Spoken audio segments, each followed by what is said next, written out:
చంద్రబాబు గారు నిన్న కనిగిరిలో సభ పెట్టారు. వాస్తవంగా కనిగిరి వైసీపీ గెలుస్తూ వస్తున్నటువంటి ప్లేస్ కాబట్టి అక్కడే సభ పెట్టడం, అంటే ప్రతి పార్లమెంట్ నియోజకవర్గ పరిధిలో వైసీపీ స్ట్రాంగ్ సెక్టర్లో తను సభలు పెట్టడం అన్నటువంటి చేస్తున్నారు. అందులో కనిగిరి అందుకని ఎంచుకున్నారు. కనిగిరిలో రా కదలిరా సభ స్టార్టింగ్ నిన్న జరిగింది. అయితే ఇక్కడ ఒక కీలకమైనటువంటి రాష్ట్రంలో ఎన్నికల కురుక్షేత్ర సంగ్రామం ఆరంభమైంది. 2024 ఎన్నికల్లో గెలిచేది పాండవులే.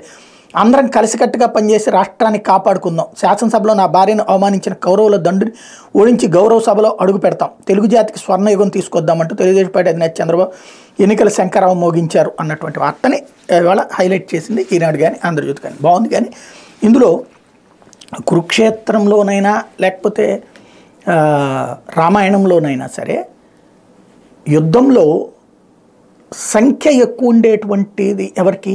రాక్షస జాతికి, ఇక్కడ దుర్మార్గపు జాతికి. రామాయణంలో రావణాసుడికి బోల్డంత సైన్యం ఉంది. అటు విభీషణుడి దగ్గర నుంచి, విభీషణుడు అంటే అడ్డం తిరిగాడు, కానీ కుంభకర్ణుడి దగ్గర నుంచి కొడుకు వజ్రనాథుడి దాకా బోల్డంతమంది ఉన్నారు. సరే పోనీ దాంతో పోల్చుకుంటే బాగుండేదేమో, కానీ కురుక్షేత్రంతో పోల్చారు. కురుక్షేత్రంలో సంఖ్యాబలం ఎక్కువ ఎవరికి ఉంది? దుర్యోధనుడికి ఉంది. పాండవులు తక్కువ సంఖ్యలో ఉన్నారు. ఇప్పుడు తెలుగుదేశం వైసీపీని చూస్తే వైసీపీ ఒక్కటిగానే పోటీ చేస్తుంది, తెలుగుదేశం 10 మందిని కూడబెట్టుకుని పోటీ చేస్తుంది. అప్పుడు ఎవరు కౌరవులు అవుతారు? ఇలాంటి పోల్చుకోకుండా ఉంటే బాగుంటుందేమో. రెండోది, పంచపాండవులు అంటే 6 అని చెప్పినట్టు పాండవులు గెలుస్తారంటే అవతల కనుక కౌరవులు అయితే ఓ 100 మందిని వేసుకుని జగన్ కనుక దిగుతుంటే దాన్ని కౌరవులు అంటారు. లేకపోతే ఇటు పక్కన అయితే ఏ రకంగా ఉంటుంది అన్నటువంటిది ఓపెన్ సీక్రెట్. కాబట్టి కొంచెం అట్లాంటిది పురాణాల గురించి కంపేర్ చేసేటప్పుడు కురుక్షేత్రం మహాభారతంలో ఎక్కువ సంఖ్యలో ఉంది దుర్యోధనుడి సైన్యం, పాండవుల సైన్యం కాదు. పాండవులకి 7 అక్షౌహిణులే, కౌరవులకి 11 అక్షౌహిణులు.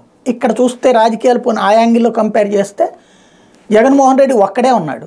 ఇటు పక్కన మనకి తెలుగుదేశం పార్టీ, జనసేన ఆల్రెడీ పొత్తు, సిపిఐ మన కోసమే ఉంది, భారతీయ జనతా పార్టీలో మన కోసమే పనిచేస్తున్నారు, అట్లాగే సిపిఎం మన పక్షానే ఉంది, కాంగ్రెస్ పార్టీ మనతోనే ఉంది.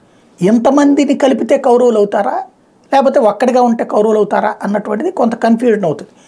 ఎందుకంటే రామాయణం భారతాలు ఈ తరం పిల్లలకి తెలియదు కాబట్టి అట్లాంటివి చెప్పచ్చు. కానీ కొంచెం నా వయసు వాళ్ళకి కొద్దిగా తెలుసు కాబట్టి కొంచెం ప్రాబ్లం ఉంటుంది.